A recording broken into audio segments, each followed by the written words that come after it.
ஸ்ரீ சக்தி polytechnic கல்லூரி இருபாலர் கல்வி நிறுவனம் இந்த ஆண்டு முதல் artificial intelligence and machine learning குறித்த பாடப்பிரிவை நடத்த உள்ளோம். செயற்கை நுண்ணறிவு அதாவது AI வேகமாக வளர்ந்து வரும் தொழில்நுட்பம். AI கற்றுக்கொள்பவர்களுக்கு எதிர்காலத்தில் பல வேலை வாய்ப்புகள் இருக்கும். ஸ்ரீ சக்தி பாலிடெக்னிக் கல்லூரி, சேனாச்சிப்பட்டு, செங்கம், திருவண்ணாமலை மாவட்டம்.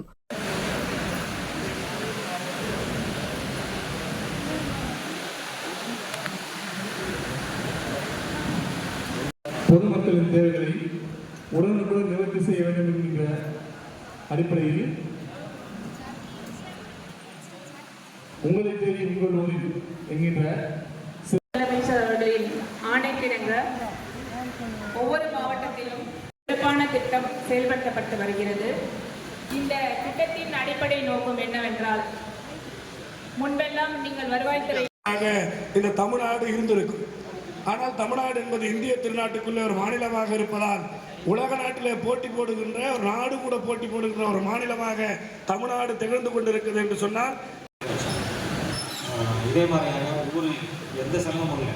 அங்கன்வாடி பணியாளர்கள் வைத்து புகைப்படம் எடுத்து ஓவரால் வியூ எடுத்துருக்கு, டாப் எடுத்துருக்கு, ஃப்ளோர் எடுத்துருக்கு, விண்டோ கிச்சன் எடுத்துருக்கு. தண்ணி வருதா, முதல்ல பில்டிங்கு தண்ணி வருதா, அதுக்கப்புறம் கிச்சனுக்கு தண்ணி வருதா, டாய்லெட்டுக்கு தண்ணி வருதா, டாய்லெட் யூஸ் பண்ணுற மாதிரி ஒரு டேம் எடுத்து அந்த ஒன்று ஆரம்பிக்கிறோம். அதாவது ஒரு இன்ஸ்பெக்ஷன் வந்து நிச்சயமாக பல மாற்றங்கள் இருக்கணும்.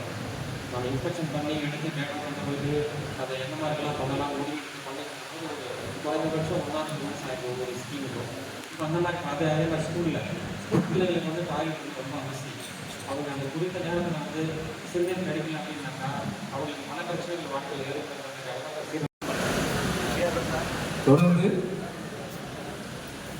தொடர்ந்து கணபதி ரவி, தந்தை பேர் கணபதி. தொடர்ந்து ரவி, தந்தை பேர் கணபதி. தொடர்ந்து சம்மங்கி, தந்தை பேர் முனுசாமி. தொடர்ந்து விஜயலட்சுமி, கணவர் பேர் சீதாராமன்.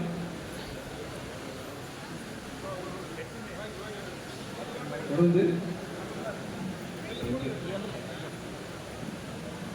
நஜீர், ரூபாய் 50 லட்சத்துக்கான காசோலை. தொடர்ந்து மேல்ராவன் தாண்டி பேனர் மகளிர் கடன் உதவி, அதற்கான காசோலை ரூபாய் 50 லட்சத்துக்கான காசோலை மாவட்ட ஆட்சியர் வழங்குகிறார்கள். பள்ளி செல்லாமல் என்ற குழந்தைகளுக்கு அவர்களை அறிவுறுத்தி மாவட்ட ஆட்சியர்கள் பள்ளிக்கு அனுப்பி வைக்கிறார்கள். அவருக்கு தேவையான புத்தகங்களை மாவட்ட ஆட்சியர் வழங்குகிறார்கள். பள்ளி செல்லாமல் இடைநீற்ற குழந்தைகளை பள்ளிக்கு செல்ல மாவட்ட ஆட்சியர் அவர்கள் அறிவித்ததை தொடர்ந்து சேர்ந்த மாணவன் செல்வன் சதீஷ்,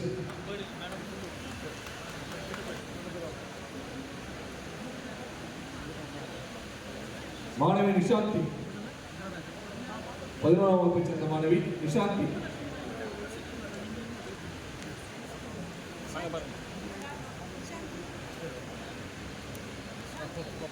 தொடர்ந்து ஜரீனா, அவருக்கான புத்தகங்களை மாவட்ட ஆட்சியர் வழங்குகிறார்கள். தொடர்ந்து தோட்டக்கலைத்துறை